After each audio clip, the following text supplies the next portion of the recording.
हर्षवर्धन आज दुनिया में इत्र बनाने का इकलौता केंद्र है। कन्नौज के अलावा केवल दक्षिण फ्रांस में ग्रासे ही एक इकलौती जगह है जहां किसी एक स्थान की ज्यादातर लोग सुगंध बनाने के कार्य में होते हैं।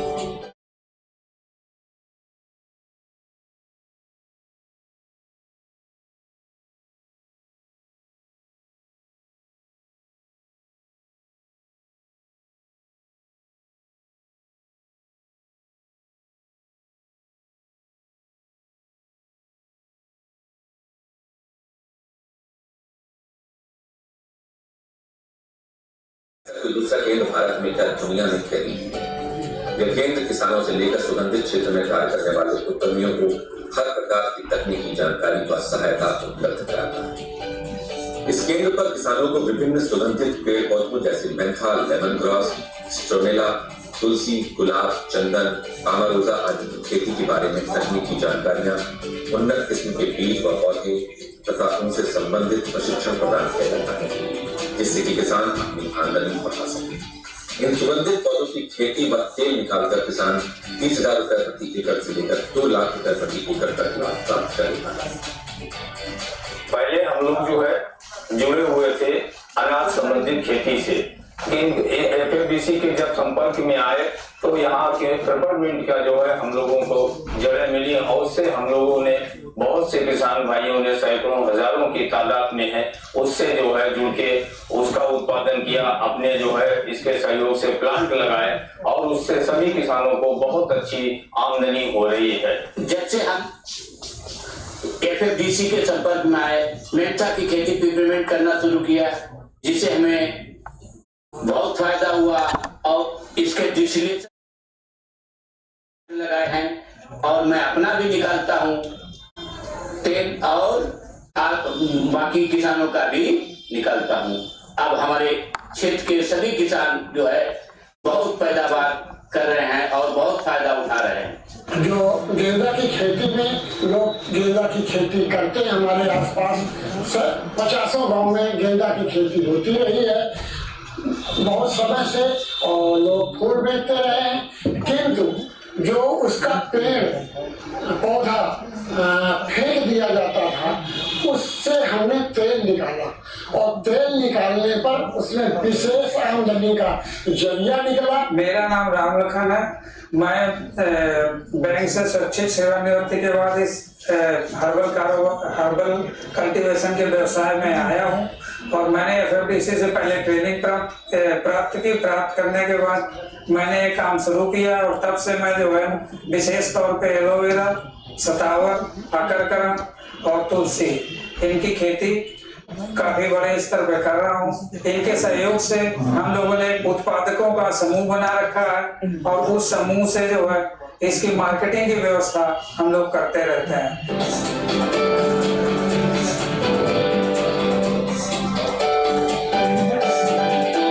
यहाँ पर तेल निकालने के साथ साथ आधुनिक ढंग से तेलों में मूल्य संवर्धन यानी वैल्यू एडिशन भी किया जाता है ताकि इसमें और ज्यादा लाभ मिल सके। इसके साथ ही इन पौधों से सुगंधित पदार्थ निकालने की अत्याधुनिक विधियां भी मौजूद हैं जैसे steam distillation, freezer, solvent extraction, hydrogenation आदि। इन विधियों का उपयोग करके उद्यमी और भी अधिक लाभ प्राप्त करता है।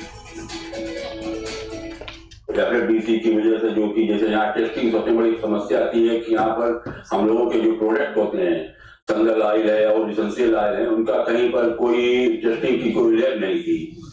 तो एक गवर्नमेंट का उनके लगा हुआ है जो इस वजह से लोग विश्वास भी करते हैं। ये जो रिसर्च सेंटर है यहाँ पर पूरे देश के उद्योगपतियों को बहुत कुछ सीखने को मिला और यहाँ जो इस रिसर्च सेंटर में जो वैज्ञानिक हैं वो अंतर्राष्ट्रीय स्तर के हैं और वो टेक्नोलॉजी सिखाते हैं जो फ्रांस और यूएस में है। सुगंधित तेलों के लिए केंद्र ने मल्टी कमोडिटी एक्सचेंज ट्रेनिंग के लिए 10 वर्ष के विशेष मापदंड बनाए जिसके आधार पर ट्रेनिंग शुरू हुई।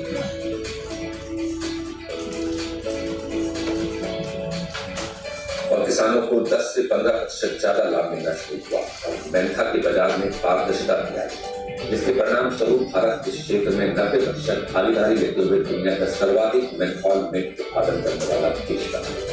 साथ ही साथ ये केंद्र खाने व लगाने वाली खुशबू यानी फ्रेग्रेंस व फ्लेवर के निर्माण की जानकारी लोगों को देता है ताकि वो विभिन्न खाने व लगाने वाले पदार्थ के लिए सुगंध एवं सुरस बना सके ताकि ज्यादा से ज्यादा लाभ प्राप्त कर सके।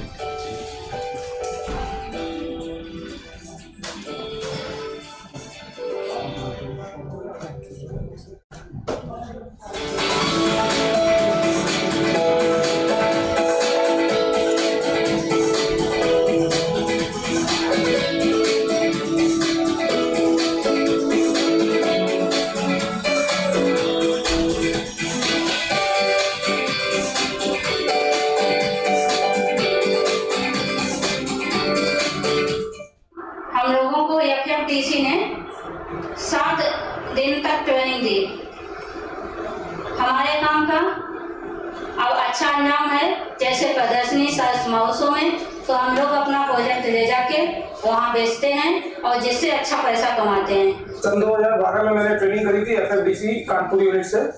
ट्रेनिंग करी तो मेरे को काम समझ में आया, तो छोटे उद्देश्य की करा था कि थोड़ा बहुत करेंगे, घर से काम होगा हमारा, लेकिन करते करते मेरे को इसमें अच्छा खासा प्रॉफिट दिखा तो मैंने अपना टायरों का काम बंद करके मैं टोटल इसी पे ही वर्किंग कर रहा हूँ इसमें। केंद्र के इन प्रयासों से किसान खेती करने से लेकर राष्ट्रीय व अंतर्राष्ट्रीय बाजार तक अपनी ब्रांड बना रहा और लोग कोई दूर नहीं जब खुशबूदार पौधों की खेती और खुशहाली एक दूसरे का पर्याय हो और विश्व के मानचित्र पर भारत एक सुगंधित राष्ट्र के रूप में जाना जाएगा।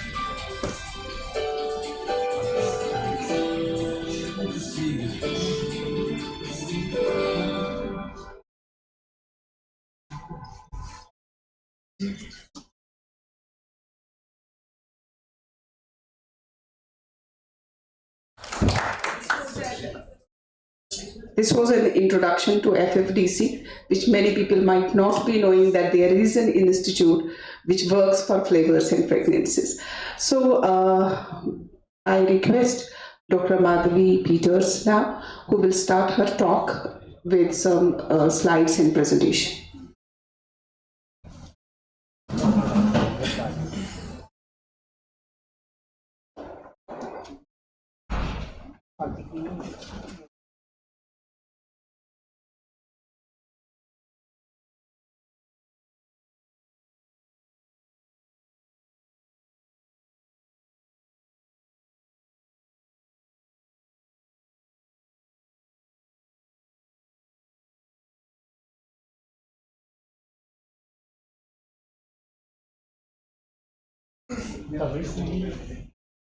Can you start with the first slide?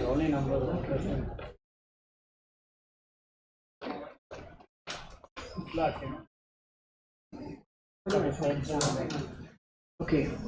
Good afternoon, everyone. Thank you very much for having me here today. I would also like to introduce to all of you my local partner in Kargil, Shabir Hussain Fayaz, without whom none of my work would be at all possible. If it's at some point I may actually also bring him up, ask him to come up here to join me, or he may also be able to answer your questions better than I am in many cases. I would also just like to say that I feel almost unworthy to speak after such a luminaries like Dr. Ramakant and also the Dr. Akbar from FFDC, which is an amazing institute. If you ever have a chance to go visit, I highly recommend it. I think most people don't know about the rich history of fragrance in Indian culture. And I didn't either until I went there, and I was blown away, and I was also surprised that there's so little knowledge about this among the general public. Okay, so I want to tell you a little bit about the project that we are doing in Kargil. But before that, let me just give you a little bit of background about myself. You may have heard earlier that I'm from Bangalore, and I'm actually a corporate lawyer by training. My background is in law and policy, and in fact, the 22 years of experience that was attributed to me, of that, most of it was in law and policy. It was only 9 years ago that I made a career change and got into environmental conservation. I started an organization called The Tropicalist. This is our website. You can take a look at it if you want. And at that time, I was living in Singapore, and I began my work actually with indigenous communities in Malaysia, which is just across the border. Now, actually, there's just a little something interesting here that in Malaysia, like in large parts of North America, there is growing awareness of the indigenous biodiversity. However, this is actually one area where India is light years ahead of the rest of the world, because we already have a rich and thriving indigenous medical tradition. Whereas in places like Malaysia, for example, there's simply no infrastructure for the development of medicinal and aromatic plants.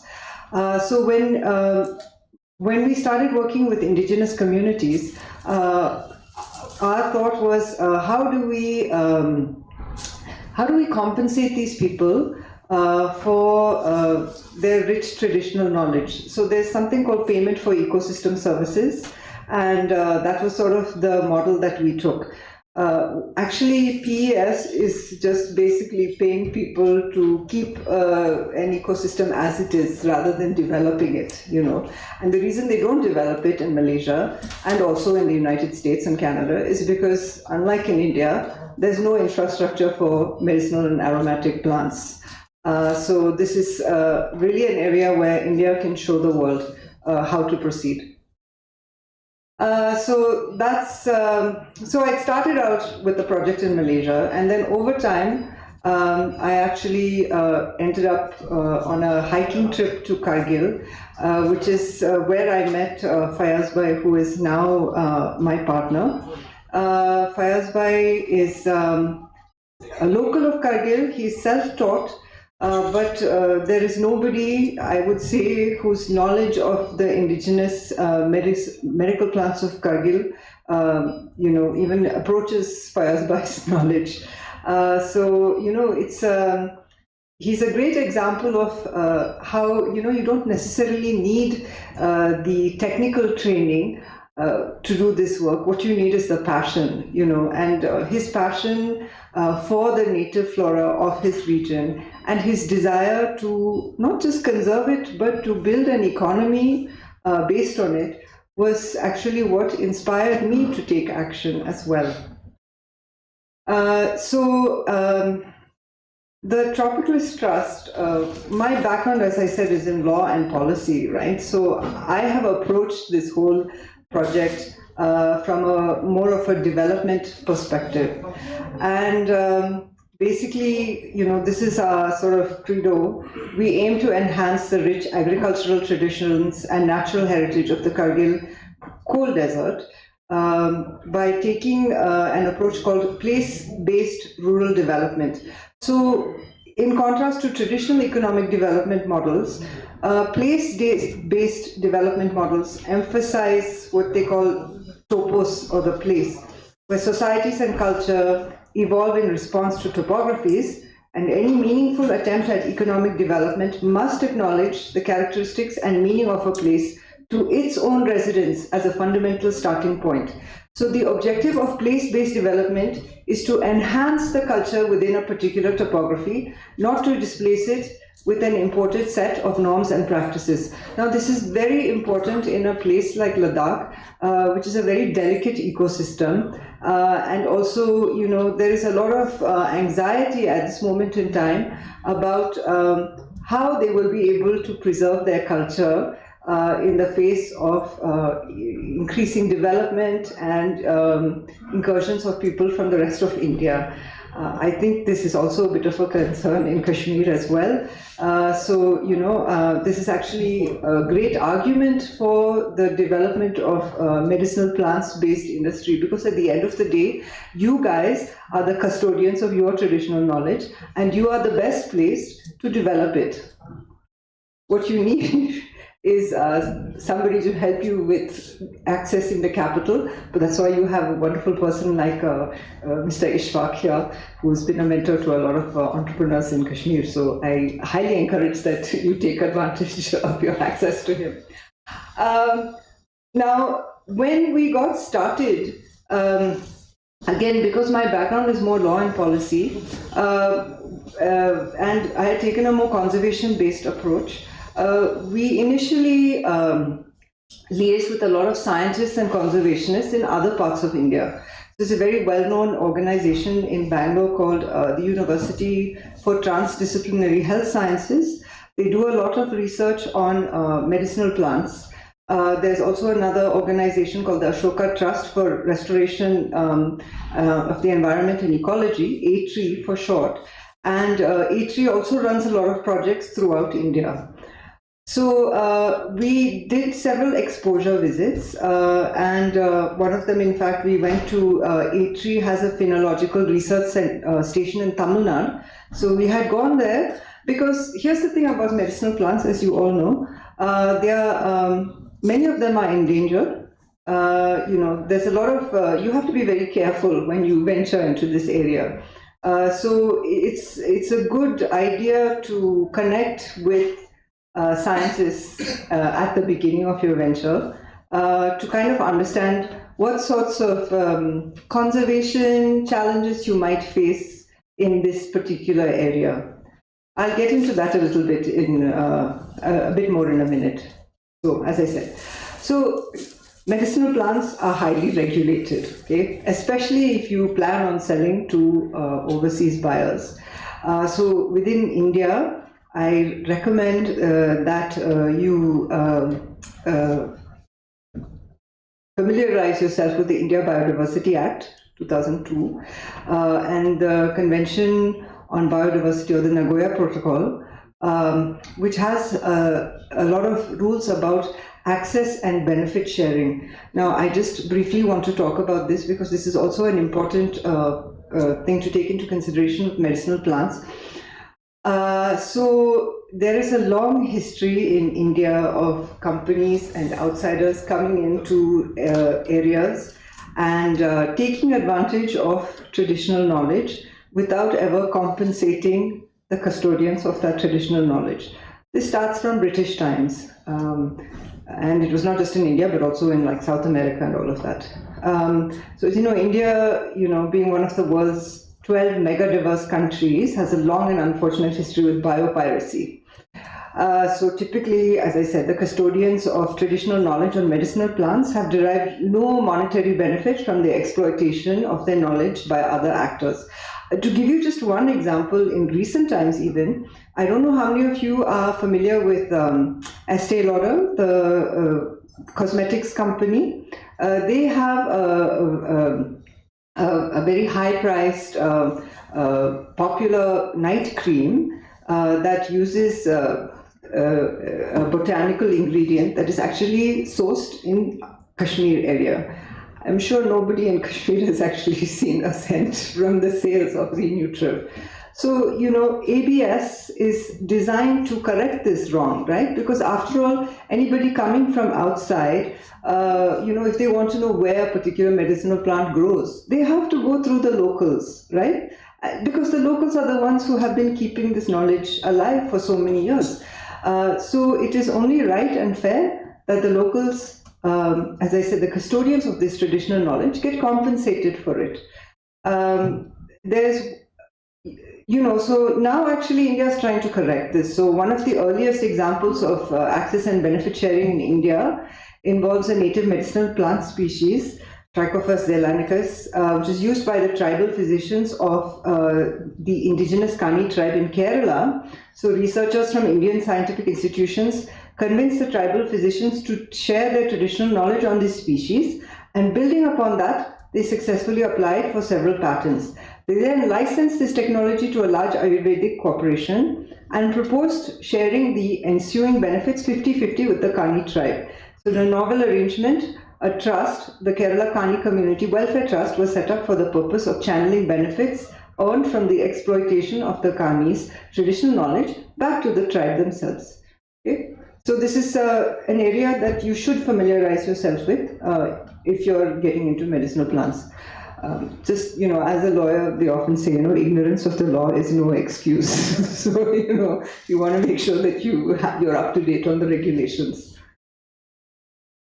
The other thing that you should consider with medicinal plants is, of course, there are certain protocols on good agricultural and collection practices. The World Health Organization has these on their website. You can check them out. There's also something called Fair Wild certification. It's kind of like organic certification. This is for if you're harvesting from the wild. Getting Fair Wild certification is Fair Wild is I believe it's a Switzerland-based organization, but if you get it, then your products can also fetch a premium, especially in Europe. Now, this is not a case study, this is not from our own experience, but this was a case study from another area where they were growing kutki. And I really like this case study because for anybody who is thinking of going into medicinal plant cultivation, there are some very good lessons over here, things to keep in mind. Here we go. So, when you're thinking about what medicinal plants you want to start cultivating, here are some criteria, okay? So, typically, it can be cultivated on poor quality land where other crops would not grow, which would then enable farmers to increase their income without unduly affecting their earnings from existing crops on good land. So this is something you're going to encounter, most farmers obviously are very risk averse, and you should also be very careful when you're, having conversations with them. You want to make sure that you're not affecting their livelihood negatively in any way. So if you pick a plant that grows on poor soil, then you're less likely to impact the bulk of their crop, right? In fact, you're just augmenting their income. You're not taking away from it in any way. Ideally, it should be a crop that has large demand from both allopathic and traditional medicine, and most of the demand is met through wild collection. If it is endangered, so that's, if it's site listed or on the IUCN Red List, meaning that the trade of non-cultivated and non-traceable specimens is restricted, then it's far more likely that fully traceable, officially registered cultivated species would fetch a premium, especially in developed countries where such restrictions are strictly followed. So this was the case for kutki, and it was this factor which attracted a firm from the Netherlands to support the project and commit itself to purchasing kutki at a premium price for a minimum of 5 years. For kutki, 40 farmers were already included in the project. One group dropped out after a year because the farmers already earned substantial income by growing vegetables for the markets in Missouri and Dehradun. So this is also something you have to think about, right? You have to understand the farmer's calculus in undertaking to grow a new crop. This is a huge consideration for anybody getting into this. And I can also tell you that now we have just started working with a 600-member FPO in Kargil, and we have, even though, from our perspective, it's like, why aren't you jumping onto this project, like the returns are amazing, all of this. We faced so much resistance from the farmers because they are very risk averse. And of course, especially if you are a local from the region, if you give farmers bad advice, they will hold you accountable, right? So you have to be very careful. Then you also have to, sorry, my phone, just can you turn it off? In this particular case also, you can see like the company in the Netherlands was offering very attractive premiums, 100% premium on domestic price, plus additional 20% of the value of the kutki to set up a social fund for community projects in the villages. And the company was willing to pay the premium because it hoped to gain an important advantage as the only supplier of traceable kutki to the European market. And the cost of the materials was made up a very small proportion of the end products, only 2%. So the high price paid by the company for kutki in India actually did not make a dent in its profits in Europe, which were quite phenomenal. But then the project failed, why? Okay, so these are all good things too. So first is poor quality of planting material. Now again, you're very lucky that you're now part of the squash ecosystem. So you have access to good quality planting material, but this is very important. Because of the initial high crop mortality rate, Many farmers dropped out before they had to, and it wasn't even necessary because we know that other NGOs were able to secure good quality planting material. Now, the second issue was insufficient agronomic support. Because kutki grows in the wild on poor soil, it was thought that it could be cultivated on plots of poor quality, but that turned out not to be the case. So again, you have to be careful about your assumptions going in. It turned out that irrigation was also necessary for the survival and growth of the kutki plant, but again, this was not emphasized in the initial stage. So you have to be careful that the conditions in the wild may not be the same as conditions required for cultivation. Then you need to be very clear about farmers' financial expectations from the beginning. Typically, they expect financial support from external agencies, including donor agencies and NGOs. Farmers in this project thought they would be given a cash incentive just for planting kutki. Then you have to think about unexpected, things coming up. So in this case, emergence of a more attractive alternative cash crop, maybe halfway through the project, the farmers say, oh, I'm going to get a better price for this and it's easier to grow. Okay, bye, I'm out. Now, it's better to work with experienced farmers who will not give up if not immediately successful. You also have to take into consideration size of land holding, quality, degree of concentration, importance of farming to total household income. Where dependence is lower, farmers may be more willing to experiment.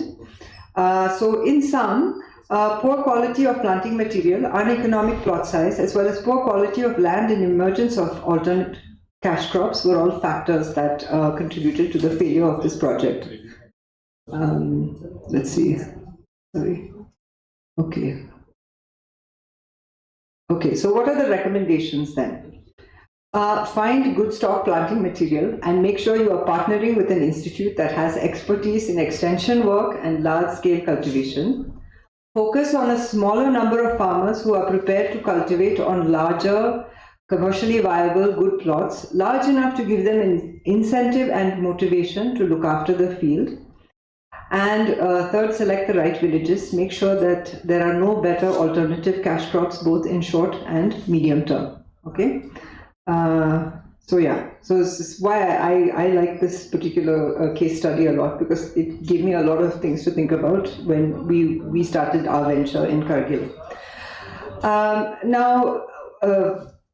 As you know, it's sort of increasingly evident, and other people have also talked about today. When we started in Kargil, we're really starting from scratch. Okay, for years, Fayaz Bhai had just kind of, out of a passion, been working on his own to document the medicinal and aromatic plants of Kargil. But Kargil is pretty remote.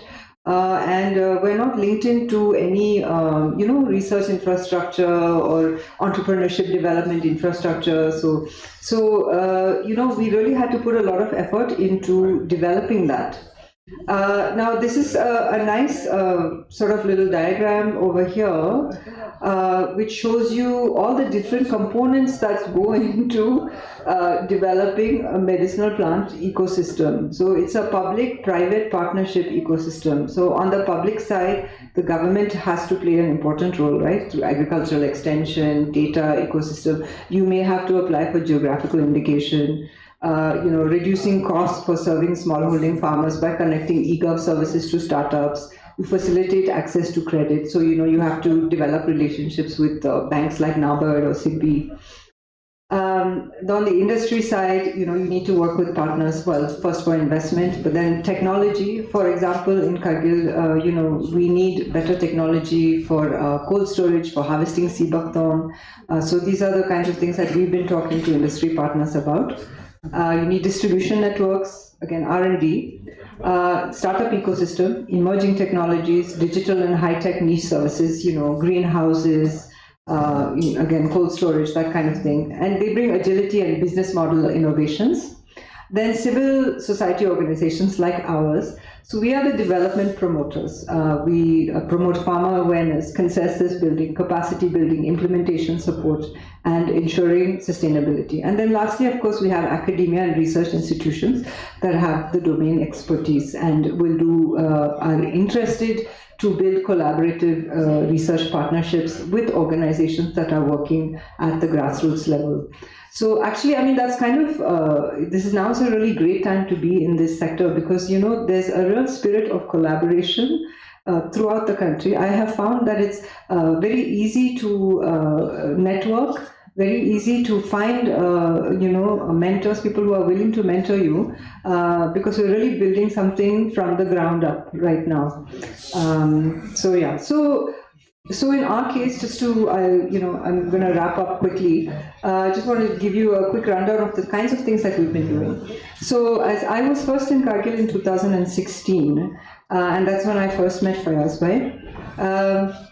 And then that's when he started telling me about, you know, the native biodiversity. I came back again in 2017, and, you know, I was sort of also kind of trying to decide, would this person be a worthy grassroots partner? And of course he was.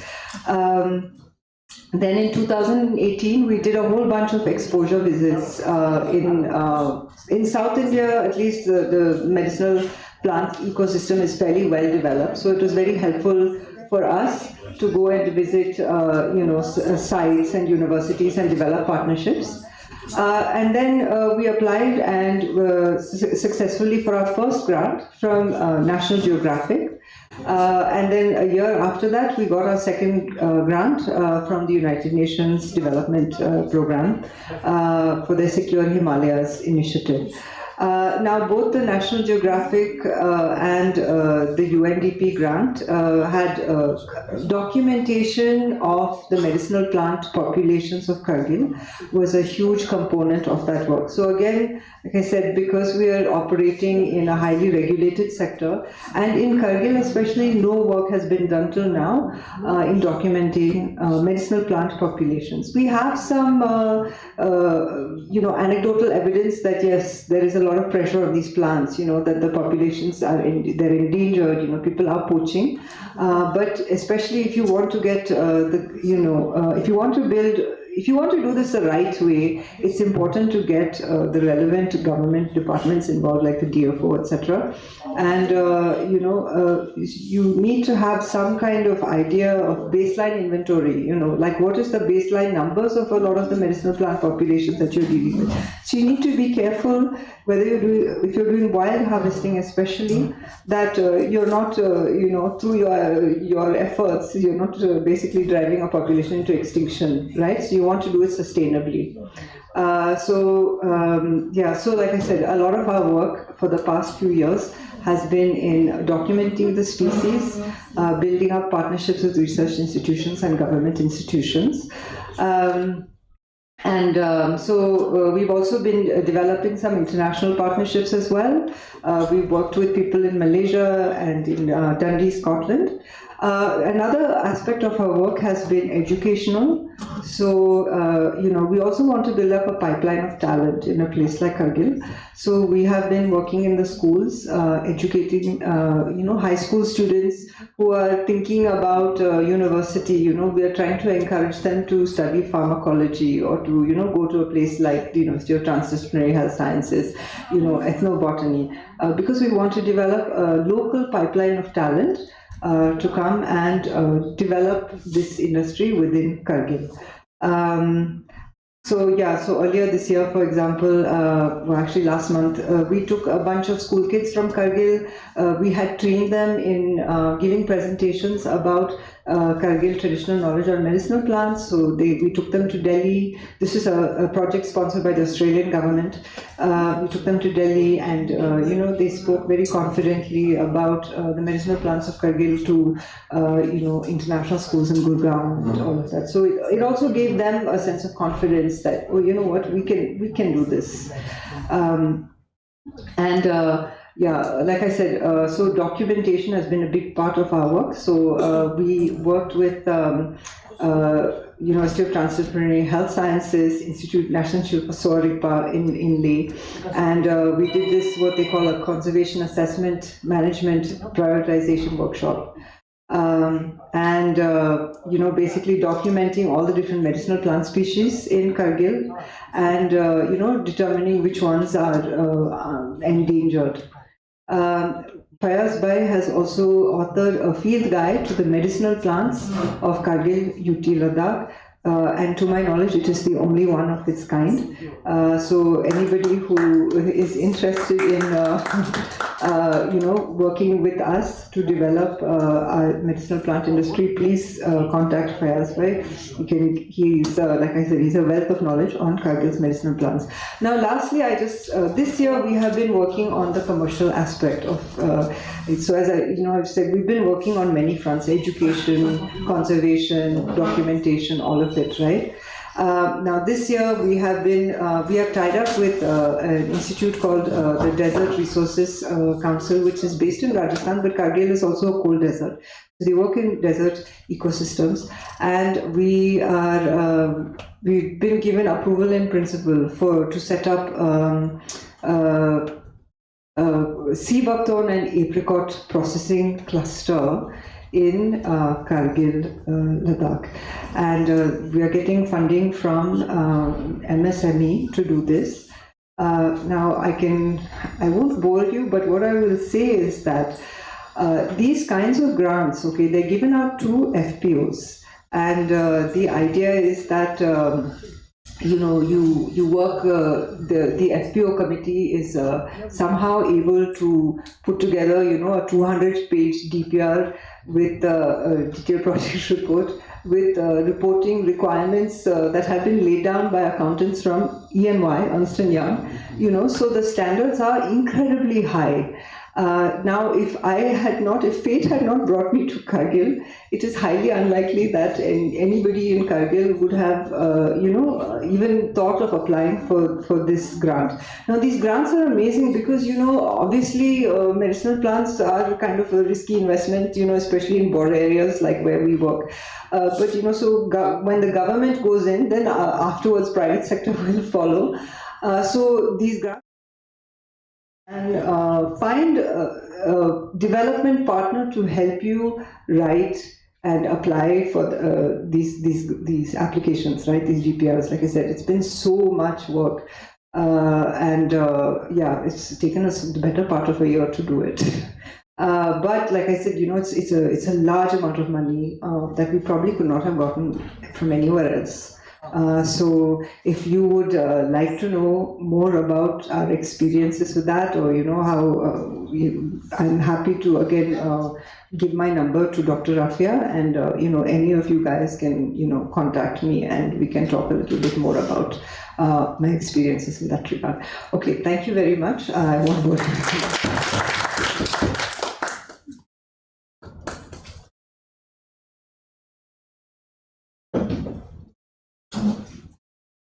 Thank you so much, Dr. Peters. Now I would like to invite Mr. Ishfaq Mir, because you are our local entrepreneur, and you have been doing entrepreneurship in a local setup, and that is where they need a guidance, or you can say the quick tips how to get into the business. Please.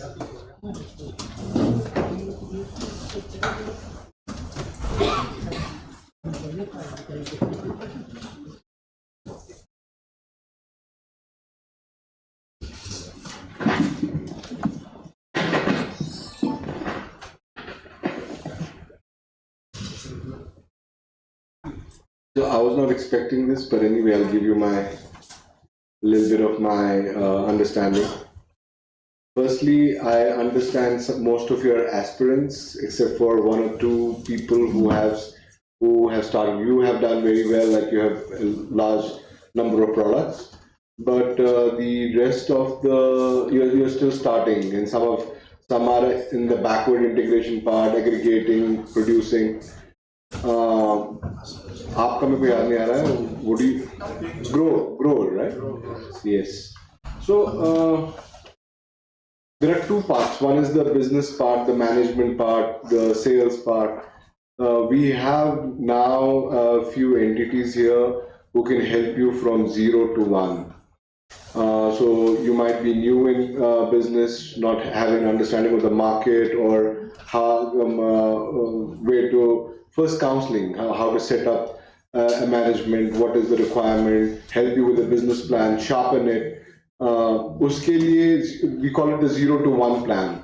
Because once you reach 1, at least you know where you're moving, what direction you're going, what teams you have. So there are some initiatives, you can note it down. There is Khan, there is Launchpad Kashmir, EDI did a lot of work in this area as well. So, but now people are sharpening these models. So you definitely need help. You might know the product, you might have done an in-depth research in your opportunities that you have in this sector, but managing a business, starting a business is a totally different ballgame. You need some expertise. You need to sharpen that skill. You ideally need a co-founder who can take that. Because if you are product centric, if you are you have a sectorial approach, you definitely need a co-founder who can take more the managerial role to set up this to set up the management teams or to even reach out to investors, because that itself is a full-time role. Again, then the question arises, how do you choose a co-founder, what it has? So there are now these capsuled courses, I won't waste your time, and there are better mentors who specifically talk about that, not only in Kashmir, because these are general attributes. You can check it online, what is an ideal co-founder that you should have, what role they should have. So setting up these vessels, these companies that is a full-time responsibility. It is not something, and by the way, almost a majority of these companies do fail. So the risk part is there, right? But what I have personally experienced is passion has really helped people move. Consistency, passion, these are the driving forces. This is the fuel for your ideas to take shape and move it in the right direction. So you need to be really focused. It is not just numbers. I mean, obviously most people started this business with an aspiration to make a livelihood, to give livelihood to others as well. But I mean, startups today, as however famous it is, it's a very difficult, challenging job. Sometimes you'll have to spend 18 hours, 20 hours. There are no timings because you are taking multiple roles. So you need to be sure who your co-founder is, कैसे काम करना है. मतलब बहुत initial stages में बहुत मेहनत करनी है, risks सारे हैं. तो उसके लिए prepared होना है, उसके लिए community के साथ engage होना है, जो आपके peers हैं, बाकी startups में जो communities, उनके साथ अपनी problems को discuss करना है. Solutions हैं, everything has a solution. There is no, if there is a problem that has no solution, then it's not a problem really. What else? If you have any questions, I'll gladly Different communities. So different communities have different setups. How we can communicate with a particular community? Let us see. We have a sort of plan to do. In Kashmir, as ma'am has told, it was supposed to be this question to ma'am, but unfortunately. Yeah, she can take it. She's not here. Okay, so we'll reserve this question for the ma'am. Okay. Anybody? Sure. Wait, well. So I have been in this business for 3 years now. So, but I'm not able to expand the business. The thing is because I'm working all alone and I don't see any guidance or any help. I don't know who to approach actually. Actually, that's right, because you don't know who to approach. Why would some guidance come from a window? It doesn't, right? So you have to go out there, you have to go and find mixers, like programs like here. There are startup programs also, and you don't have to just sit there, you have to go and network. Unfortunately, we don't have a culture of mixers and network. It's very crucial for any institute to have these mixers with, I mean, most of our faculty also does not have any direct extension with businesses and entrepreneurs. Here also, we don't have a thriving culture. I mean, what industries really thrive here, except for a few mineral industries. So you guys are torchbearers for future, in the sense, और कौन सा healthcare brand यहाँ, ये beauty brand यहाँ से आया है, अभी तो कुछ नहीं हुआ. So we are just starting off. So understand this, that you have a much larger responsibility. 10 years from now, you will be giving, or 5 years from now, you will be telling people what are the pitfalls. I don't know your pitfalls, because it is uncharted territory, right, for us. But there are some fundamentals which are similar for all businesses. So like understanding your balance sheet. Do you necessarily need to do it? It's a very crucial component of your business. That's why I said, who's the team? Like, who's your co-founder? What response? How do you distribute responsibilities? What role you should have? Structuring that part of the business. Like, for instance, maybe you're an introvert. You have to learn how to be an extrovert. Go out, meet people. I saw a lot of youngsters here. They find it hard to even communicate because aadat nahi hai. It's not like some inherent fault in a human. We're not used to it. So, and these are to be confident to, if you have a question, it could be a idiotic question. You don't have to have that inhibition, just ask it. Yeah, so just try to get as many, wherever you have challenges, wherever you find blocks, you don't have to keep it inside, because if you keep it inside, that block remains. So whether it's online, whether it's through mentors, whether it's through friends, whether it's through at these conferences, don't hesitate. Like, maybe before you come for a place like this, you have any issue, any problem, you chart out 20 questions, 50 questions and club them and ask people, because that is drive. That is like you really want to achieve it. One is कि घर पे खाना खा रहे, मम्मा ने पैसा दिया है. One is that approach. But if you really want to build a brand, you have to really go and give it your best shot. I have a question. Maybe this is not more relevant to this. Nowadays we see human-wildlife conflict. Reason ये है कि हम protect कर रहे हैं wildlife को, but area वही है, area उतना ही है. इसी तरह humans भी यहाँ से बढ़ रहे हैं. अगर हम already face कर रहे हैं challenge food process करने के लिए, suppose अगर हम इस land को medicinal plants इसमें grow करेंगे, तो हमारे लिए food जरूरी है पहले बचने के लिए, then we will go to medicine. So इसको हम कैसे करें? मतलब देखिए, मेरे पास कोई जवाब नहीं है, but मतलब मैं आपको अपनी understanding दे सकता हूँ. मेरे को क्या लगता है, because it's a much larger question than any individual, right? Firstly, we don't have huge land holdings. जैसे अभी रामाकांत साहब बोल रहे थे कि 3000 एकड़ का फार्म है. यहाँ पे लैंड होल्डिंग है क्या? 1 कनाल, 4 कनाल, जिस बोर्ड खोजा है इसके साथ 10 कनाल, 12 कनाल. मतलब there is not much land holding. So our focus is to do more exotic, to be more exotic, like Japanese do, not to grow these commercial large crops, because our land holdings are small. How can you create a livelihood from small land holdings? So we take more Japanese approach because they have small land holdings. Can we do quality? But Japanese do now. They sell it to the sheikhs and Arab. They sell it to the rich in the US, the rich in that is their chain. Like even their egg costs $100 or $80, the premium ones, right? The watermelon can cost 10,000. The superior watermelon is $200. So one is that you have to commercial. It is a now interdependent world. Like, do you consume what all you produce on this land here? Because our land, so every land you have to classify what makes sense here, right? So, for instance, my thoughts are nobody should take lavender farming. This is my thought. I'm sorry, but and government should support, because there is so much land. Like you were saying, there's so much public land. For instance, next to the railway, wherever they see there, barren land or state land also, Gascharai, like beautification. That is enough. Now, how do you create a policy where you harvest that and make it go to commercial market? That is now policy matter, can be discussed, right? But for like you have 2 canals of land and you grow not viable. Yeah, exactly. So it is not that you have and today land, you see, it's a very expensive proposition. Maybe 10 years back, 50 years back, you could buy land for a few hundred rupees. But today it's, if not crores, it's lakhs. So how can someone put for half a liter of lavender, you put your life savings? It doesn't make sense. So economic viability is also very important. Coming back to your question, the policy, the land holding is less, the human conflict with animals, that's a different subject. But you were saying, should we go for commercial production of food grain, or should we? So here, because how many places in the world can do medicinal plant at 7,000 feet and above altitude? How many? You can count them on your fingers. So we have a very unique positioning. We are very uniquely positioned. Kashmir itself is a brand, and this is the hidden part of that brand.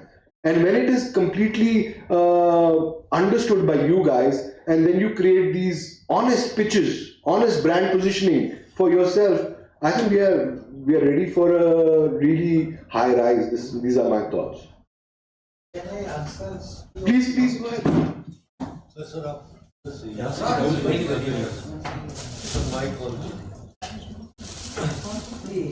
What I saw from last 40 years of my experience here, you have to do what others cannot do. Exactly. What others do, you should not do. So, like if you try to grow, many of the people burn their finger in Uttarakhand and Himachal by growing lemongrass. Lemongrass you cannot grow competitively because it is grown in Chhattisgarh, where we are doing in hundreds of acres, and in Konkan, where the rainfall is almost 500 centimeters, so it grows as a weed.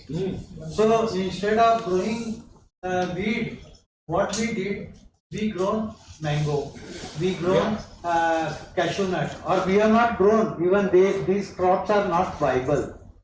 Because if you see the pilferages, I can give you the example of every crop of real economy, because we are Marwadi. Actually, we calculate ROI. Simple. Definitely. First comes money, then comes everything, then comes 5 M's are there. Money comes first, then second M comes material. What she told, good quality planting material for cooking. I have been there in CSIR, CMAP and all fake varieties have been the biggest trouble. So there are so many varieties that are developed, but for each variety it costs minimum, he knows, at least 5 crores rupees. Who will pay for it? Yeah. Either CSIR can give or some ICR can give, but that has to come. Now I am giving you the theory of IM. We want to make money. So money comes, then you have other 4 M's in favor. So second comes M, material. So material here, lavender is there, Said Rasool, it is there, standing for entire, बीड़ा लेके बैठे हैं, और इन्होंने करोड़ों sapling बना डाली, और उससे कई लोगों ने करोड़ों रुपए भी बना लिए। सैपलिंग्स बनाई, करोड़ों रुपए सैपलिंग्स बेच के भी कमा लिया, क्योंकि वो एरोमा मिशन के प्रोग्राम में आया था। लेकिन अभी कई लोगों के पास में वो करोड़ों सैपलिंग पड़ी हुई भी है, अभी वो लोग करोड़ों रुपए नहीं बना पा रहे, क्योंकि गवर्नमेंट कोई सपोर्ट नहीं आ रहा है। अगर वो आएगा तो बिक जाएगी, अरुणाचल में चली जाएगी, या मणिपुर में चली जाएगी, या किधर भी मेघालय में चली जाएगी, वहाँ पे ब्यूटिफिकेशन के लिए उन लोगों को भी पड़ेगा, उनके पास काफी बजट आ रहा है। जैसा वाइस चांसलर साहब ने बताया, सबसे पहला बजट है, गवर्नमेंट का बजट सबसे बड़ा बजट। जैसे इन्होंने बताया, बाजू में डॉक्टर साहब बैठे थे कि कितने MSME के प्रोग्राम आ रहे हैं। वैसे ही मुझे ये पता है कि ministry of science and technology का 10% बजट मैंडेटरी है कि वो खाली नॉर्थ ईस्ट को जाएगा। वो DBT के थ्रू भी जाएगा, CSIR के थ्रू भी जाएगा, और DST के थ्रू भी जाएगा, और डोनर के थ्रू भी जाएगा। और वहाँ पर कोई टेकर नहीं है, वहाँ का आदमी आलसी है, कश्मीर का आदमी उतना ही मेहनती है, लेकिन वहाँ पे वो आलसी लोगों को पैसा मिल रहा है, उसका क्या हो रहा है, बिल फट रहा है खाली सैपलिंग का। तो मतलब अभी वहाँ पे लेवेंडर की कल्टीवेशन कोई नहीं है। नदीम साक्षात प्रमाण है, उसने इम्फाल का सेंटर चलाया है, तो इसके लिए आपको ये शेयर करेंगे ज्यादा। इम्फाल में तो अगर आप देखेंगे जाकर के, तो वहाँ पे 90% एरिया हिल्स का है। वहाँ तो आप लोग क्या है, उस पर लेमन ग्रास कल्टीवेशन करा रहे हैं, लेमन ग्रास से तो बड़ा कल्टीवेशन वहाँ हो रहा है, और साथ में उनके फाइनेबल भी है। डेफिनेटली फ्रूट के साथ साथ उसको काम नहीं कर रहे, बचौली कर रहे हैं उसके साथ में, लेमन ग्रास का सिट्रोनेला कर रहे हैं वो लोग, तो वहाँ तो 90% जा रही है। तो अगर उनका प्लांटेशन हमारे शुरू कर दिया उन्होंने चेरापति डिस्ट्रिक्ट के अंदर, 2-3 अच्छे बायर्स हैं, और द प्राइस होता है अगर अराउंड 15 लाख रुपीज केजी। जब तक आप इंटरक्रॉप नहीं करोगे, यस। अभी हम लोगों ने क्या किया, हमारा कोकोनट में फार्म है, 400 एकड़ का फार्म है, लेकिन हमारा सबसे बड़ा मैंडेट मनी बनाना है, तो लैंड में पैसा आएगा, और बाद में ना लैंड को दिखाने का पैसा आएगा टिकट का, और उसके बाद में थर्ड आएगा प्लांटिंग मटेरियल से आएगा। और फोर्थ आएगा मेरा लैंड अप्रिशिएट हो जाए, जहाँ पे गडकरी जी रोड बना रहे हैं मैं उसके आजू बाजू की लैंड लेके बैठ जाता हूँ, तो एक्विजिशन में जाएगा तो 60 लाख और 1 करोड़ रुपए का मेरा रोड वाइडिंग में जाएगा और उसका पैसा मेरे को मिल जाएगा। तो ये कैलकुलेशन, अगर आपको मनी चाहिए तो मनी के बारे में सोचना पड़ेगा। मैं आपको आधे घंटे में ट्रेनिंग दे सकता हूँ, ज़्यादा मेरे को टाइम की जरूरत ही नहीं। दूसरी बात, मनी के लिए मटेरियल, तो ये प्लांटिंग मटेरियल एरोमेटिक क्रॉप ऐसी है जिसमें सबसे बड़ा आराम क्या है कि कोई चोर चोरी नहीं कर सकता है और करना चाहे तो भी नहीं कर सकता है। लेकिन आम और काजू हमारी एरिया में आप लगाओ जरूर, लेकिन जाएगा चोर के हाथ में। बच्चे लोग आएंगे सुबह 4 बजे, वो लोग काजू तोड़ के लेके जाएंगे, कच्ची कैरी को तोड़ के लेके जाएंगे, आपको मिलेगा उधर गुठली मिलेगी खाया हुआ, और वो भी कच्ची। तो यहाँ पे भी देखिए सेव की चोरी होती होगी, मेरे को पता नहीं है, मैं यहाँ की डायनामिक्स नहीं जानता हूँ, थोड़ी होती है क्योंकि यहाँ पे सेव बहुत होती है। लेकिन हमारे एरिया में आदिवासी सवेरे सवेरे आ जाता है, रात को भी वहाँ पे अड्डा जमा के बैठ जाता है और सारा का सारा काजू का फल वो आदिवासी के हाथ में है कंट्रोल 90%, और बाकी का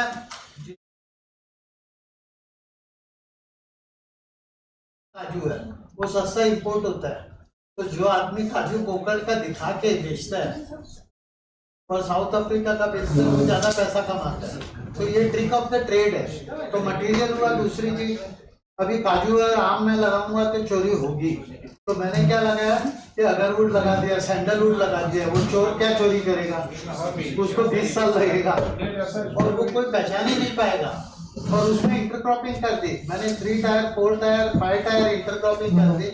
उसमें दालचीनी लगा दी, दालचीनी भी कितनी कोई चोरी कर लेगा, आके चाय बना देने पत्ता। तो ऐसे टाइप की चीजें अगर आप लगाएंगे तो चोरी नहीं होगी। मतलब मटेरियल वो होना चाहिए जो चोर नहीं कर सके। एक्सेप्टली लैंडलॉर्ड होंगे। 400 एकड़ में हम लोग कितने सीसी कैमरा लगाएंगे। तो दूसरा हुआ मटेरियल, तीसरा हुआ मशीनरी। सिंपल डिस्टिलेशन हम लोगों ने जगह जगह पे 400 एकड़ में लगा के रखा है, वहाँ पे तेल निकाल लेते हैं। वो तेल पूरा हमारा ऑर्गेनिक होता है, और अगर ऑर्गेनिक होगा तो उसका प्रीमियम फेच करेगा। यहाँ पे ऑर्गेनिक हो सकता है। अगर कोई भी कुछ कराएगा, यानी रोड के ऊपर हो, बेनिफिशियरी क्या, आपकी छोटी सी लैंड है तो उसके ऊपर आप डिस्टिलेशन लगा लो, और आपको रोड के किनारे काटने मिले। जिस दिन अगर रेलवे के आजू बाजू में प्रोजेक्ट में लग जाए,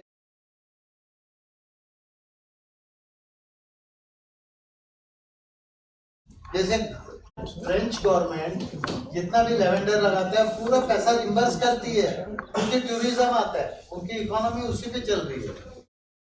तो यहाँ पे जो एंटरप्रेन्योर है वो खाली डिस्टिलेशन लगा के ही बैठना चाहिए, उसको और कुछ नहीं। तो ये हो गया थर्ड पार्ट, मशीनरी लगा के बैठ गया। आपका छोटा सा सेटअप है, अच्छा डिस्टिलेशन लगाओ जिसमें आपको यील्ड मैक्सिमम मिले। उसको ऐसा दिखाओ जैसे ग्रास वगैरह में फ्रांस में आप जाओ तो वहाँ पे एकदम ऐसा आर्टिस्टिक वो तांबे का वेसल रहेगा, चमकता हुआ दिखाई देगा। डिस्टिलेशन कभी नहीं हुआ है उसमें। वो खाली वो फोटोग्राफी के लिए लोग आते हैं, उधर खड़े होते फोटो, और इधर फोटो के लिए बहुत लोग आते हैं। Kashmir is a place where the photography will take place maximum. अगर आपके पास ऐसी कोई जगह है, जैसे मैंने लास्ट टाइम पे घूमा तो मैंने बहुत सारी जगह चिन्हित किए। इन्होंने भी मेरे को 5-10 आदमियों के जो लेवेंडर लगाए थे, तो उनके ब्यूटीफुल फार्म्स थे। मैंने उनको बोला भाई ये शोपीस बना लो तुम। और इधर खाली लोग जो फोटोग्राफी के लिए आए उससे 100 रुपये एंट्रेंस फीस लो, क्या नुकसान है। और एक छोटा सा वेसल लगा लो, और उसको ना ये हाइड्रोसॉल भी बेचो, लेवेंडर ऑयल भी बेचो, भले मेरे से लेके बेचो, लेकिन तुम बेचो और 1 का 10 में बेचो। अगर कोई आदमी डल लेक के बाजू में लगा के बैठेगा तो उसका माल तो बिकना ही है। तो मतलब प्लेस ऑफ सेल भी बहुत इंपॉर्टेंट है। तो मनी उधर से आएगा, हर चीज के पीछे मनी रहनी चाहिए ध्यान में। तो मशीनरी वो, अब मैन पावर है, उसमें मैन पावर अपने को ज़्यादा डिस्टिल करना ही नहीं है, तो अपने को मैन पावर के बारे में ज़्यादा क्यों सोचना है। जो काट के लेके आएगा उसको पर किलो पे लेवेंडर का फ्लावर का पैसा दो, और उससे चाय बनाओ, चाय के अच्छे सुंदर सैचेट्स बना लो। उधर ही डल लेक के किनारे ऊंचा लगा लो, या अपना एयरपोर्ट पे लगा लो। बीच में लास्ट ईयर में आया था, तभी कितने मोदी जी के और जितेंद्र कुमार जी के पोस्टर पूरे रास्ते भर में भरे पड़े थे। तो ऐसे में अगर वो पोस्टर कोई देखता है तो उसको बेचारे को माल तो चाहिए ना। तो अगर ऐसा माल मिला तो ऐसे बहुत सारे जो मैंने मेरे इसमें आइटम जिसमें लिखा है ये सारी की सारी आइटम है सेलेबल है और टूरिस्ट इतना आएगा कि आप रोकना चाहोगे नहीं रुकेगा टूरिस्ट। और टूरिस्ट खरीदी करके लेना चाहिए। अगर वो 1 लाख रुपये अच्छी होटल में रह रहे हैं, अच्छा व्हीकल कर रहे हैं और वो लद्दाख भी जाने की देख रहे हैं, इधर से 15,000 रुपये तक का व्हीकल हायर कर रहे हैं, तो उसको क्या फर्क पड़ता है। वो सेफ्रॉन भी देखो आप इधर असली से ज्यादा नकली भी बिकता है। और हम लोग कितने हम लोगों ने टेस्टिंग की है। मैं कितने सैंपल लेके गया लास्ट टाइम से। बाद में मैं बोला अभी भाई इसको नकली का एसेंस बना के देने में और इनको टेक्नोलॉजी देने में, अगर मैं ये क्लास करूँ उसमें अगर नकली टेक्नोलॉजी का दूँ तो नदीम आपको बहुत कुछ सिखा देगा। कन्नौज में यही चलता है, लेकिन कन्नौज का क्या है ना माहौल सही नहीं। देखिए कन्नौज में कोई भी टूरिस्ट जल्दी से आएगा नहीं। मैं कम से कम क्यों जाएगा हाँ तो और खाली ने फिर भी चमका दिया, लेकिन कश्मीर तो पूरा चमका हुआ है। कश्मीर में अभी रोडे मैंने आते हुए देखा एयरपोर्ट से, क्या आलिशान रोडे हो गई है। मतलब 1.5 साल के अंदर ये सारा चेंज आया है। तो मैं एक चीज ऐड करना चाहता हूँ। हाँ बोलिए। हाँ जो आप इनके हर एक जो भी वर्कशॉप होता है या there is some recommendation at the end, मतलब चाहे 1 दिन का प्रोग्राम हो या 1 वीक का। तो मेरी एक सजेशन है as far as this program is जो आज का मैंने देख लिया ओवरऑल आप सबका, मुझे लग रहा है कि रिकमेंडेशन ऐसी आनी चाहिए गवर्नमेंट के लिए, क्योंकि बहुत चांसलर साहब ने कहा we are going for beautification of J&K। तो क्यों ना एक ऐसा इसी जो यहाँ का आज का ये प्रोग्राम है, मैडम भी यहाँ पे है, because if they are lagging behind the मतलब जो फाइनेंशियल सपोर्ट है, अगर वो नहीं है because they are having the project in that project they can have some sort of money for that particular pilot project for J&K। क्योंकि हम अभी कह रहे हैं कि we are seeing that beautification of this road this and that, but if we will go for the maintenance of these things there is nothing at all. If you will come from airport तो other areas फूल तो लगेंगे वहां पे, लेकिन maintenance नहीं होती है फिर। तो after 1 year you will see, if next year you will come you will see वो फ्लावर्स खत्म। तो इसलिए अगर जो यहाँ पे अभी हमारे ट्रेनर्स हैं, क्यों ना एक पायलट प्रोजेक्ट हो जाए एक ब्यूटिफिकेशन के लिए, चाहे एयरपोर्ट रोड हो या we are having so much of barren land over here. क्योंकि I am the consultant for J&K administration, I will help you in that with the divisional commissioner. एक रिकमेंडेशन आपकी तरफ से आ जाएगी तो हम एक पायलट प्रोजेक्ट J&K गवर्नमेंट को दे देंगे, कोई पैच ले लेंगे, एक बैरन लैंड का भी, एक रोड का भी, और इन बच्चों को जो हमारे साथ ट्रेनिंग्स हैं वी विल इनको हम अपने साथ मेंटेनेंस करेंगे। 1 साल तक एक प्रोजेक्ट ले लेंगे, फिर गवर्नमेंट को दिखाएंगे this is the pilot project how we should go. तो मुझे लग रहा है कि वो रिकमेंडेशन अगर इस प्रोग्राम में, तो ये हो गया एक प्रैक्टिकल एस्पेक्ट है ना। तो सर मेरी ये रिक्वेस्ट है। मैं सोनमर्ग गया, मैं आपको मेरा पर्सनल अनुभव बताता हूँ। उन्होंने जो 4 फार्म बताए ना वो फैंटास्टिक थे। वो बेचारे फार्मर आए, मेरे को रोड पे से भी गाड़ी को एस्कॉर्ट किया, अपने घर पे लेके गए, ब्रेड वगैरह खिलाया, मतलब वो बात अलग है, लेकिन वो रिसेप्टिव थे। लेकिन वही मैं पहलगांव गया, वहाँ पे लेवेंडर पार्क नाम की चीज थी, खाली बोर्ड दिखा। बाद में ना मेरे को टैक्सी वाला बोला साहब इधर कुछ नहीं है, आप ये सब बहुत सारे लोग मूर्ख बनते हैं और वो रोड के किनारे का भी दिखाते हैं और लोग गुमराह करते हैं। घोड़े वाला आपको बैठा के उधर ले जाएगा, उसकी सवारी का पैसा हो जाएगा, लेकिन आपको लेवेंडर दिखाई नहीं देगा। तो मैं बोला अभी मेरे साथ भी 14 आदमी, अगर मैं इनको झूठ बोलूं तो मतलब मेरी इज्जत जाएगी। इससे अच्छा बेटर है मैं ऐसा लेवेंडर फार्म दिखाऊं ही नहीं। तो मैंने क्या किया, इनके इधर ले आया। इन्होंने 400 बच्चे लोग आए हुए थे, मीडिया के लोग आए हुए थे। आज भी अभी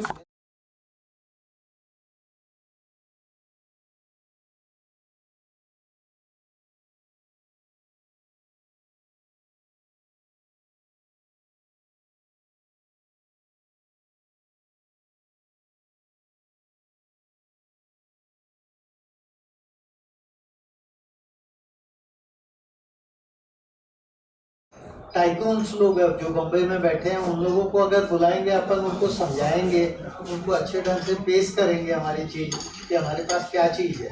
अभी एक केशर वाले के इधर गए थे, हमारे मित्र है वो इधर, वो डॉक्टर शॉल में मेरे को मिलाया था। हम लोग उससे धीरे धीरे पहले 25 ग्राम, 50 ग्राम, 100 ग्राम, 1 किलो, 2 किलो, 5 किलो ऐसे केसर लेने लग गए। अभी हमारे पास कई जगहों पे बहुत ह्यूज कंजम्पशन है, मतलब उधर टन लॉट्स में जाता है केसर, लेकिन इधर का प्रोडक्शन ही नहीं है। लास्ट टाइम पे ये मेरे को उधर अपने सनत नगर के फार्म में लेके गए, सनत नगर के लैब में, वहाँ पे टिश्यू कल्चर का प्रोटोकॉल वगैरह सब चालू है, लेकिन वो ये जवाब नहीं दे पाए। मैं बोला 10 टन केसर चाहिए।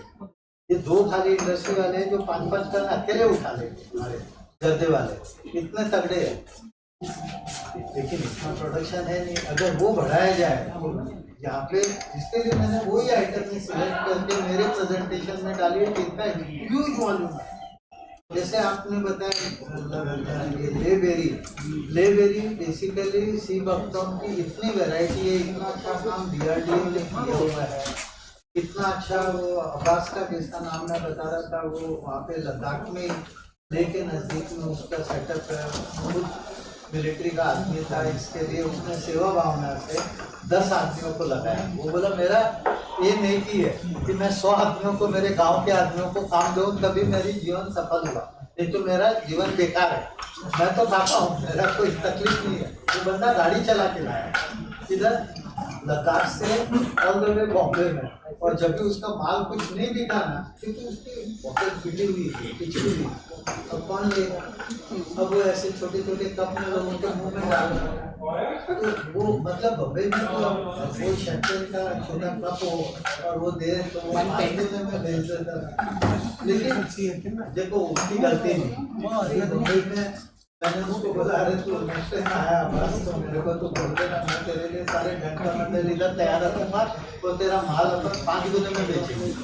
लोगों को बोलेंगे इसमें ये ओमेगा होता है, फलाना होता है, न्यूट्रास्यूटिकल मॉडल दिखाएंगे, 1-2 पहलवान को दिखा देंगे जो हमारा नीचे बनाया That is called branding.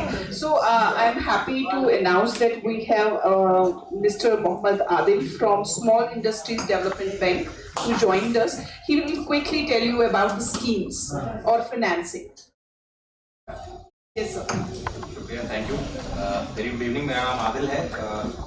शिल्पी का नाम आप कुछ लोगों ने सुना होगा, कुछ लोगों ने अगर नहीं सुना होगा तो मैं बता दूं कि we are a development financial institution जो कि पूरे हिंदुस्तान के अलग अलग हिस्सों में काम करता है, और श्रीनगर में रिसेंटली हमने अपनी ब्रांच शुरू की है। दूसरे बैंकों में और हमारे में डिफरेंस ये है कि बाकी बैंक लोन देते हैं, हम लोन भी देते हैं, लेकिन लोन देने के अलावा बहुत सारे और काम करते हैं। और जो अभी सर बता रहे थे, मैं सुन रहा था कि ये जो पूरा इकोसिस्टम है, ये जब डेवलप होगा तब उसके बाद फाइनेंस की जरूरत पड़ती है।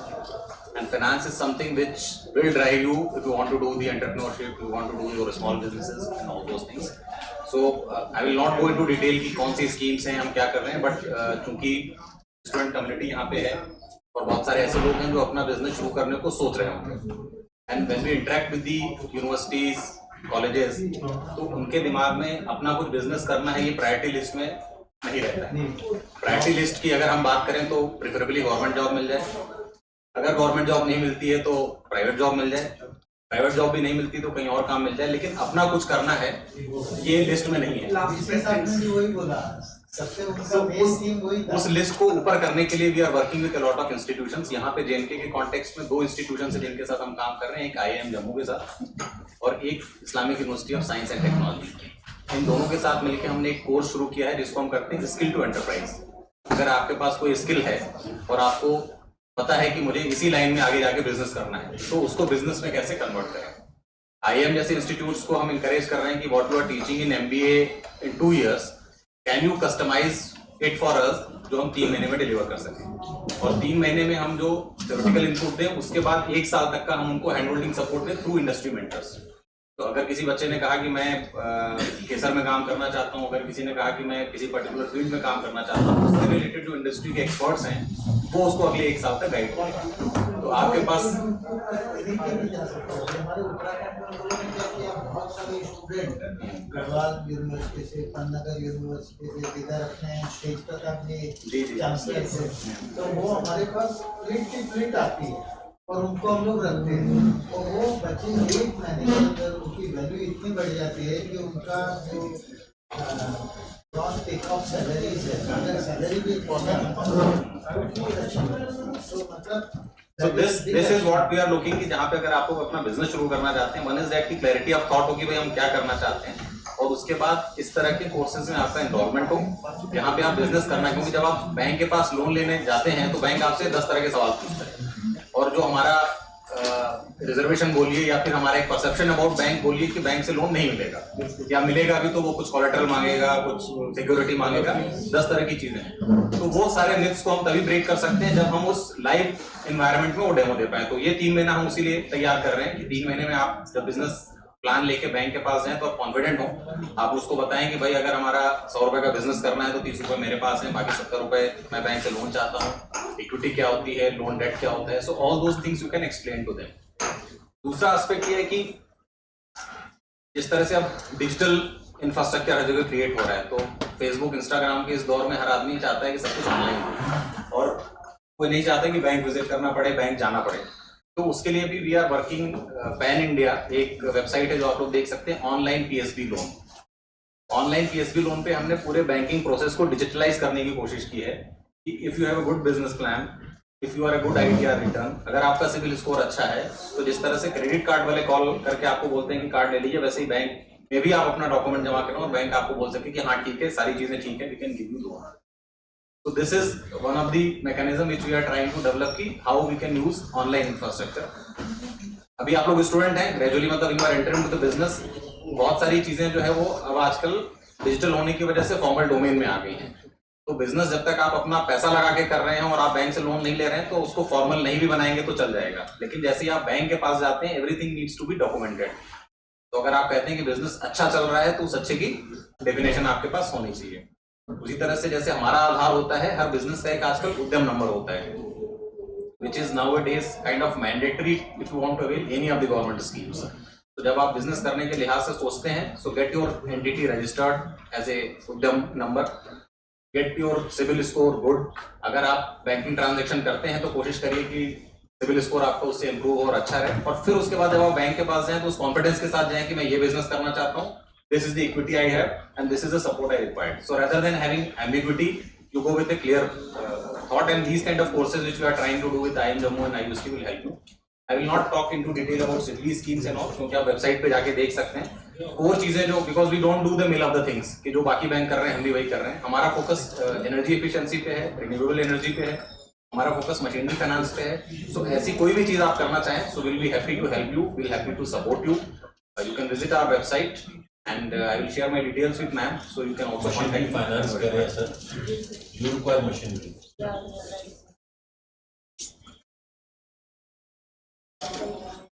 So I would be happy अगर आपको कुछ बैंकिंग रिलेटेड सवाल पूछना हो। Small industries development bank of India, it's a development financial institutions, और इसके अलावा सर हम बहुत सारा ऐसा काम कर रहे हैं जो कि फाइनेंस से अलग है।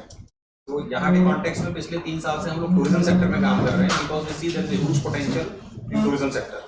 बहुत सारी ऐसी चीजें हैं जो यहाँ हो सकती थी, हो रही हैं, लेकिन उस स्केल पे नहीं हो रही है। जैसे एक एग्जांपल मैं आपको दूं कि एडवेंचर टूरिज्म जो है, एडवेंचर टूरिज्म का बहुत पोटेंशियल था। When we try to understand the landscape, हमें लगा कि भाई उत्तराखंड से, हिमाचल से, बाकी जगह से बच्चे आके यहाँ पे वाटर राफ्टिंग कर रहे हैं, और हमारे पास अपना लोकल यूथ नहीं है जो वाटर राफ्टिंग कर पाए। So along with the one of the institute, premium institute from Goa, we invited them here, और हमने 25 यूथ की ट्रेनिंग कराई है इन वाटर स्पोर्ट्स। एक और ट्रेनिंग हम करा रहे हैं हिमाचल में बीर बिलिंग के साथ मिलकर पैराग्लाइडिंग के ऊपर। So local youth are getting train on paragliding, और वो फिर अपना बिजनेस यहाँ पे, चाहे वो दूध पत्री हो या स्थान में हो, यहाँ पे वो पैराग्लाइडिंग एक्टिविटीज शुरू करें। गवर्नमेंट बहुत सारे off beat tourist destinations promote कर रही है। अगर आप देखेंगे तो बंगस वैली है, केरन है, गुरेज है, और ये ऐसी इकोनॉमिक एनवायरनमेंट के पॉइंट ऑफ व्यू से ऐसी फ्रेजाइल एरियाज है जहाँ पे बहुत ज़्यादा होटल कंस्ट्रक्शन नहीं हो सकता है। तो we are promoting a lot of home stays there. पिछले साल हमने लगभग 150 के आसपास होम स्टेज प्रमोट किए, इस साल और 150 प्रमोट कर रहे हैं। तो ये सारी ऐसी लोकेशंस जहाँ पे होटल कंस्ट्रक्शन की पॉसिबिलिटी नहीं है, और एनवायरनमेंट के पॉइंट ऑफ व्यू से भी is not advisable to go for a construction and all. We are promoting कि लोकल विलेजर्स को, लोकल इकोनॉमी को कैसे कंट्रीब्यूट किया जाए, कि अगर आपके पास 2 कमरे हैं या 3 कमरे हैं तो एक कमरे को आप कैसे गेस्ट हाउस में या होम स्टे में कन्वर्ट कर सकते हैं। और ये सब ऐसी पॉपुलेशन, ऐसा तबका है जिसके लिए इस तरह की इनकम पहली बार होगी। तो ये सिखाना कि सर्विस इंडस्ट्री के साथ कैसे डील करना है, कस्टमर को कैसे हैंडल करना है, मेक माई ट्रिप पे कैसे जाना है, ऑनलाइन पेमेंट्स कैसे करना है, so all those things we are supporting with these kind of segments. So we would be happy because once you bring a tourist into these kind of locations, तो उसको फिर spiritual tourism में फिर आपको उसको medicinal plants की visit भी करानी पड़ेगी, उसको सब इको विलेज जैसा भी कुछ आसपास होना चाहिए कि वो देख सके, उसके पास जो है कुछ आर्टिजन से खरीदने के लिए भी होना चाहिए. So unless you create all 5-6 things activities in that particular village, then only that economy will grow. Just to tell you, we started in Haridwar in a small way. Initially, I am talking about 2001, Patanjali. And now Patanjali में हमारे पास 3000 कमरे हैं, एक कम पड़ रहे हैं, 30,000 कमरे कर रहे हैं पूरे थ्रू, और कम से कम 10,000 स्टूडेंट की यूनिवर्सिटी है. लेकिन स्वामी जी का आइडिया है कि 1 लाख स्टूडेंट में करूँगा तब अलग अलग एरिया को कवर कर पाऊँगा, क्योंकि मेरे ऊपर भारत का दायित्व है. तो something like that, I see lot of scope here, जहाँ पे रहने से आदमी का स्वास्थ्य सुधर जाएगा. वहाँ की ऑरा इतनी तगड़ी है कि वो ऑरा हम लोग एनालाइज कर सकते हैं. हमारे पास solid phase micro extraction techniques है जो JCMS में हम लोग एनालाइज कर देते हैं. तो ये सारी चीज़ें के अभी मॉडर्न साइंस के साथ में डॉक्यूमेंटेड हो कि भाई इधर रहने से तुमको दमा चला जाए तो लोग इधर आके रहने लग जाएंगे, क्या नुकसान है लोगों को. और वहाँ पे होम स्टे रहेगा. नहीं, ना क्यों नहीं होगा ही. मैं आपको बताता हूँ कि मेरा सन और मेरे बेटे के बहू, वो लोग वहाँ पे जंगल में रह रहे हैं पतंजलि का पड़नेरा में. तो आचार्य जी को मैंने वहाँ पे बोला था कि भाई आचार्य जी 2,000 रुपये का कमरे में बहुत सारे लोग प्रिफर नहीं करते रहना, तो आप इसको भले 10,000 करो, लेकिन और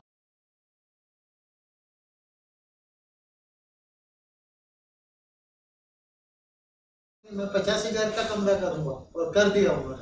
और अभी वहाँ पे क्यू लगी हुई है, NRIs की क्यू है, बड़ी मुश्किल से अंदर प्रवेश मिलता है. आप समझो 7 दिन का मिनिमम पैकेज है.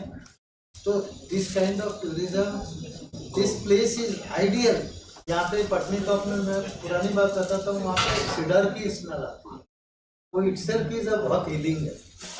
यहाँ पे बहुत सारी एरिया है, काफी ज्यादा R&D हो रहा है कि जो एरोमाथेरेपी, प्रैक्टिकल एरोमाथेरेपी कि महक से हम कैसे अपना मिजाज बेहतर करें, क्योंकि दुनिया स्ट्रेस में है. किसी को किसी लेवल का है, किसी को किसी नेचर का है, सब लोग स्ट्रेस में हैं.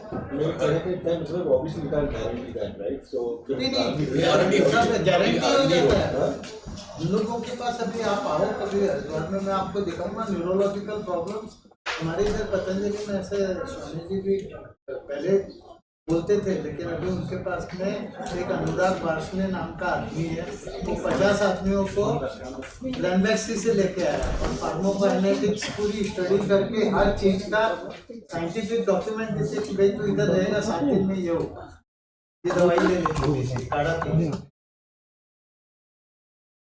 मतलब ऐसे फेंकाफेंकी नहीं है. और बड़े बड़े मंत्री, और अभी सोनावाला आ रहा है जो आयुष का मंत्रालय का है, 9 तारीख को उसके वो पूरे इवेंट है, उसमें हम लोग भी सिग्नेटरी है. 8 और 9 को मतलब मोदी जी भी रहेंगे. तो कहने का तात्पर्य ये कि ये चीजें रियलिटी है, और this place is ideal for people can stay for longer time, not for 3-4 days. Just Srinagar आया, डल लेक में बोटिंग राइड किया और चला गया 2 दिन बाद में.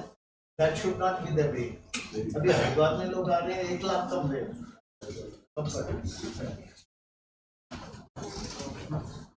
Thank you so much, sir. Actually, we have some entrepreneurs who are making some products, but they are not able to scaling that up. So we can connect those entrepreneurs with you for a upgrading of their training and then helping in going for.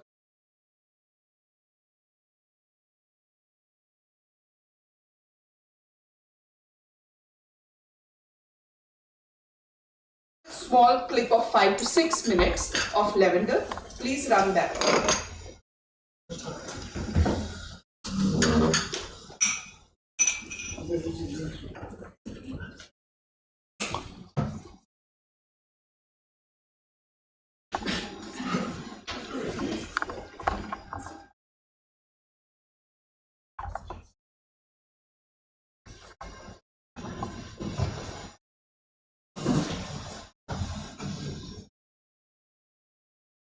हमें 20 से 25 quintal जो है वो हमें रोजाना मिलते हैं flower harvest. अगर हम दूसरी फार्मिंग देखें कि ये उस फार्मिंग से बहुत आसान है।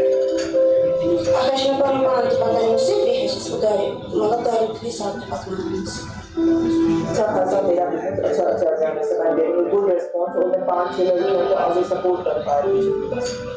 And this year we have a good bloom of lavender in our farms.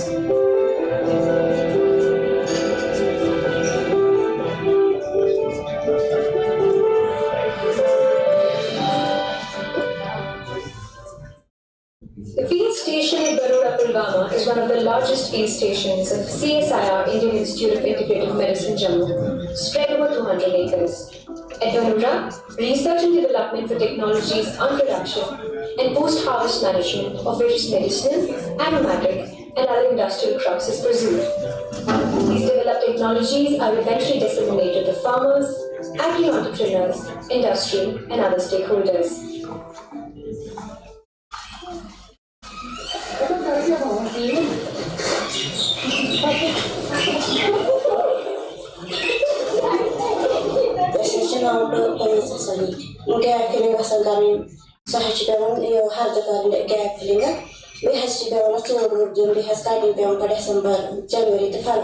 खास ख्याल मतलब बोन गैसे ज़्यादा चलनी कि कुछ गैसे नुकसान वातन के इनकेस मतलब किसी बस के ये गए बच्चे मतलब वैसे ये बोन लेस खराब है कोई इसमें عشان زود زوري وريبان شدوها صار شتاء تصبح شادو ده هالشيء سوى تزدين كثرت كلامنا أخذت بتشوفيها ما تعرف ज़्यादा रखिएगा ध्यान रेस्टोरेंट कर सफाई वापे सूट गार्डन स्टाफ मेरा नाम आसिया Asif أخش من بون بون تبقى نفسي بيحس بقاري ما بقاري حساب تبقى نفسي. Lavender, a highly valued aromatic crop, which occupies a commanding position in the global flavor and fragrance industry, is not native to Jammu and Kashmir. One of the renowned scientists from the Council of Scientific and Industrial Research, Dr. Hussain, brought lavender from Bulgaria and introduced it in Kashmir in the early 70s.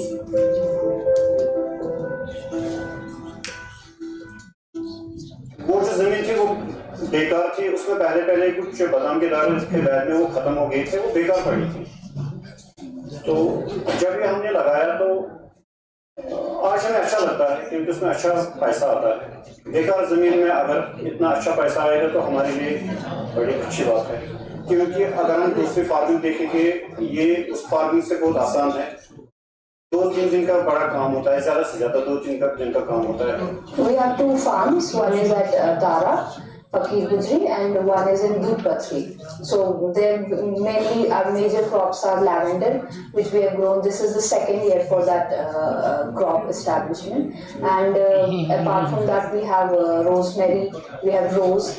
क्योंकि अकेला ये काम नहीं हो सकता है, ये एक एम्प्लॉयमेंट जनरेट होती है एरिया में। हम खुद भी करते हैं, हम इसमें दूसरे जो मजदूर काम करते हैं एरिया में उनको भी हम इसमें यूटिलाइज करते हैं। You see the influence of the impact of all these missions and the programs is that the national economy is being positively actually augmented and supported. And you might have also heard that Honorable Prime Minister has made mention of all these activities in the recent episode of Man Ki Baat in Jammu and Kashmir, particularly Gadwa, where we took this crop under CSIR mission, and our Minister for Science and Technology, Dr. Jitendra Singh, has also very keen interest to see that we develop or we incubate more and more agri-tech startups. We bring in more and more young, educated people in the fold who actually look in production of these crops not from a traditional point of view of farmer, but as a person who can run a business out of these crops. So we don't just formulate these products from our own raw material. We procure from other farmers as well, which who are already established in growing the aromatherapy crops. तो turnover अगर देखा जाए तो मतलब अल्हम्दुलिल्लाह it is in lakhs per year. तो अच्छा खासा मेरा बिजनेस अच्छा चल रहा है, मतलब I'm getting a good response और मैं 5-6 लड़कियों को आगे सपोर्ट कर पा रही हूँ, वो सबसे बड़ी बात है। And when we have to harvest, that time we hire additional workload from other, like their friends and family. We hire some ladies who come to cut the crop, then make the bundles, and then we transport it to a distillation facility, and there we distill the oil.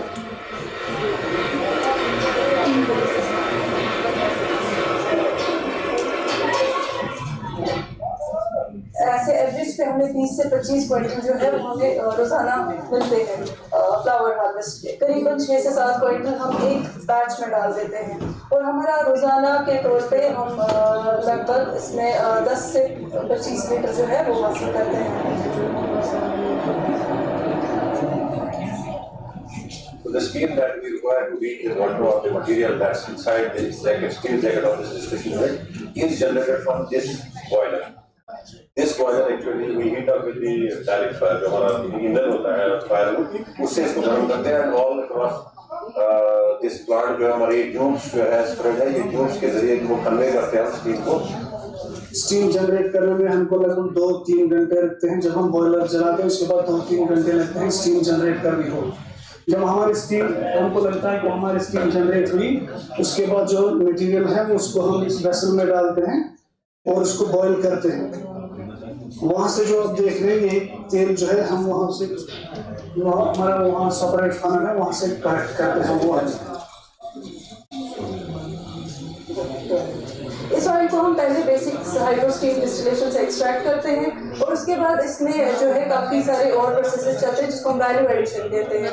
चाहे फिर ये oil जो है directly high and cosmetics में जाए या direct industry को ये सेल करते हैं, तो ऐसी कई सारी वैल्यू चेन्स जो है हम क्रिएट करते हैं इसी फ्यूल स्टेशन पे। Highest paid entry level job in the world is not of a product manager or a software developer or a data analyst. Right now in 2020. For the promotion of this aromatic crop, the government has adopted various extension programs aimed at research and development. Some of these programs include the CSIR Aroma Mission, Floriculture Mission, among other regional projects. In Kashmir too, lavender farming and its promotion is being run under these Pan-India Mission programs, along with the production of other aromatic plants such as roses and roseberry. So many of the commodities that are used in the aroma industry, the fragrance industry, cosmetic industry, which develop products for toiletries, fine fragrances, beauty care products. We have so many products that are used in therapeutic industry which are imported. Because India has a diverse geography, India has a diverse agroclimatic conditions, India has diverse availability of natural resources. Considering all these aspects, government under these missions are proposing and expanding a different set of region-specific crops to all such people places, where the people, primarily the farmers, would benefit by production of these crops. And we all know that these crops have industrial demand and they have good returns in comparison to the traditional crops. And if we produce these crops indigenously, the costs on the import of such commodities, which otherwise we were putting in to get the material, is also reduced. So we are contributing to the import substitution. And thirdly, we get the quality raw material for the industry. This entire ecosystem of enterprise is developed, where we have multiple stakeholders. We have farmers, we have researchers, and then we have the industry, which is the backbone of the nation. What we see is women are more inclined towards cultivating these aromatic crops, and they have a knack towards growing these plants and then formulating something out of it. Since they are the ones ultimately using these products, so they have that interest in growing and doing some innovation in this field. Basically, क्या करती थी, जो oils वगैरह है सारे ना बाहर से लाती थी. But some time back event हुआ था CSIR का, तो वहाँ पे I was introduced कि मतलब यहाँ पे सारे oils हमें कश्मीर में ही मिल रहे हैं और जो कि world में best quality है, जो export हो रहा है. तो यहाँ पे फिर मुझे कनेक्ट किया उन्होंने विद लोकल फार्मर्स, जिनके जैसे कि पुलवामा में बहुत बड़ा इनका ये है सेंटर है एक, वहाँ से काफी ऑयल निकलता है, तो मैं वहाँ से प्रिपेयर करती हूँ. Proposing a new crop altogether which is not known is always a challenge. It's always a daunting task. And yes, we know that this crop holds promise, and many international countries, for instance, we have Bulgaria, we have France, we have Italy, they are making quite a good amount from lavender. But knowledge sharing, knowledge dissemination, and people, unless and we know about this crop and how we can judiciously develop products in this crop, and we can market and brand those crops, that would be one area where we will have to work very hard. We develop face wash, serums, creams, in which we incorporate the essence of lavender. So what this lavender does in the face wash, in the creams, is it improves the skin complexion, it helps treat acne, and it's also amazing for hair care. We develop some kind of ethers in which we blend a combination of herbs like rosemary, lavender, cedarwood. We mix 3-4 different types of oil and we come up with an ether. We through different processes, through different what we call as phenomena, we try to explore this crop, and the students are the best people to actually know this crop. So that's why we organize programs in terms of the organized research, where they pursue PhD or they do some fellowships, or they working with us in some or the other form to know and work on this crop, so that we could get better results as far as the crop is concerned. I spent 2-3 years researching on the benefits of lavender oil, how it grows, what kind of care it needs, and how to do value addition in the product. So I did that, and after that I spent 2 years to grow the plants, and this year we have a good bloom of lavender in our farms.